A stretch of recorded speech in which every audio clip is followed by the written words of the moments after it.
এসো এসো, তোমাদের সবাইকে মুর্শিদাবাদে স্বাগত জানাই। আমার উপহারের কথা মনে আছে তো?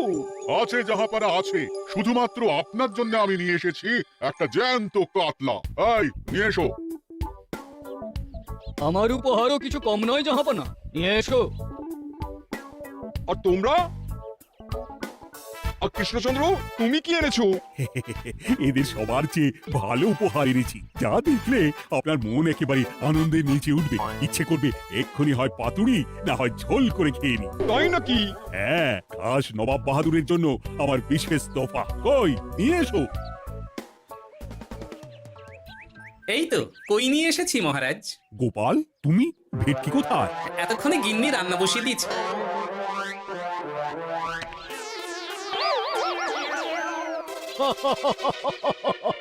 শেষে কিনা কই মাছ। আর কোনো মাছ খুঁজে পেলে না নাকি কৃষ্ণচন্দ্র?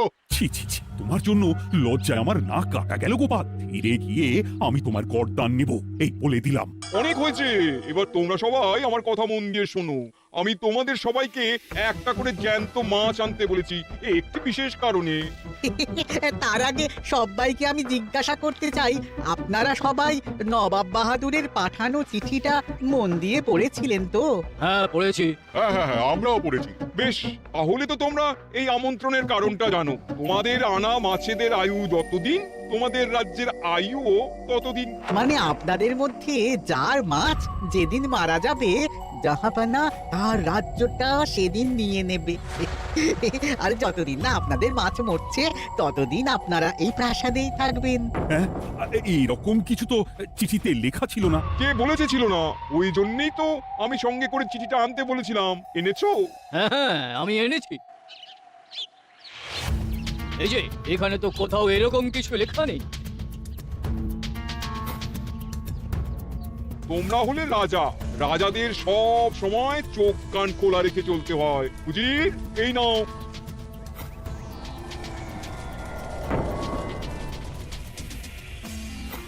সত্যি তো, চিঠিতে তো এটাই লেখা আছে। আমাদের সঙ্গে প্রতারণা করা হয়েছে। হ্যাঁ হ্যাঁ, আমরা কেউ বুঝিনি চিঠিতে কারচুপি করা আছে। চুপ! বেশি গলা তুলে কথা বললে গলাটা শরীরের ওপরে নাও থাকতে পারে। আজ এই মুহূর্ত থেকে এই খেলাটা শুরু হলো। তোমাদের রাজ্যের আয়ু এখন তোমাদের আনা মাছেদের কাছে।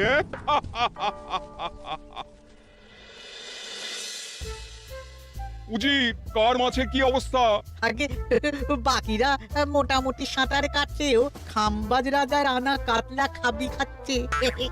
মনে হয় খুব তাড়াতাড়ি যাবে। বাবা বাবা বাবা, এ তো খুব ভালো কথা। অপেক্ষা করি তবে। গেল গেল, আমার রাজ্যটা ভেসে গেল। গেছে মহারাজ, গেছে। আজ থেকে খাম্বাজ রাজ্য আমার। খাম্বাজ রাজাকে বন্দি করো। পাবদা রুইও ভেসে উঠেছে জাহাপানা। তোমাদের রাজ্য দুটো আমি খেলাম। বাকি রইল শুধু বর্ধমান রাজা চিতল আর কৃষ্ণচন্দ্রের কই। যা, আমারটাও গেল।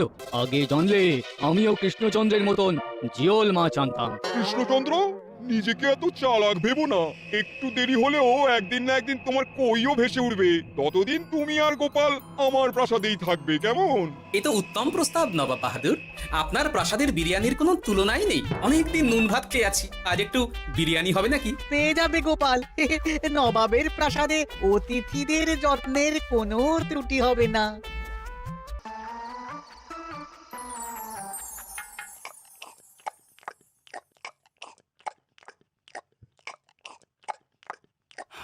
আমাকে ক্ষমা করে দিও গোপাল, আমি তোমাকে অনেক কথা শুনিয়েছি, কিন্তু এখন বুঝতে পারছি কেন তুমি ভেটকির বদলে কই মাছ এনেছো।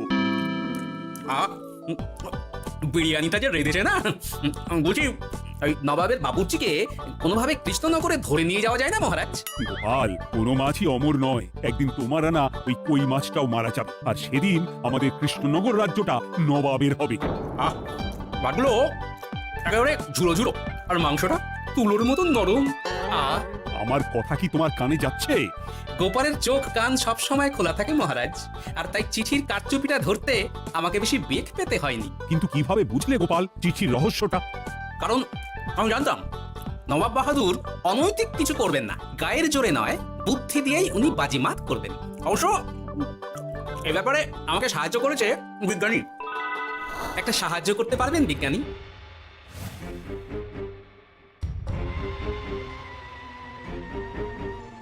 তোমার সন্দেহ একদম ঠিক গোপাল। এই চিঠিতে লেবুর রস দিয়ে লেখা হয়েছে কয়েকটি লাইন, যা শুধু আগুনের তাপেই ফুটে উঠবে। এই নাও। সর্বনাশ, গর্তে মাছ নয়, বিষধর সাপ আছে। এবার কি হবে গোপাল? আগামী 7 দিন পেট ভরে বিরিয়ানি খাবো মহারাজ, ততদিনে ওরা এসে যাবে। কারা আসবে? দেখুন না শুধু।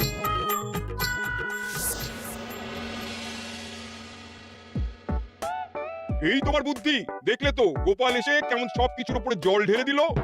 মানে বুঝতে পারিনি যে ওরা ওরা চিঠির কারচুপি সব ধরে ফেলবে। কৃষ্ণচন্দ্রের কই মাছের কি খবর? সেটা কি এখনো জীবিত? আগে আমাদেরও একই প্রশ্ন নবাব বাহাদুর। এভাবে আর কদিন চলবে জানা নেই। কবে যে এসব থেকে মুক্তি পাবো। দাঁড়ান জাহাপানা, আমি ছুটে গিয়ে দেখে আসছি মাছটা জীবিত আছে কিনা। তুমি বুনোল হলে আমিও বাঘা তেঁতুল। কৃষ্ণচন্দ্র, যতদিন না মাছটা মরছে তোমাকে আমি এখানেই আটকে রাখবো। সর্বনাশ হয়ে গেছে জাহাপানা, দেখবেন আসুন, দেখবেন আসুন। কি হয়েছেটা কি? চলুন না, নিজের চোখেই দেখবেন। সে কি, কই মাছ বাচ্চা দিয়েছে? এটার অপেক্ষাতেই তো ছিলাম, ওরা এসে গেছে মহারাজ।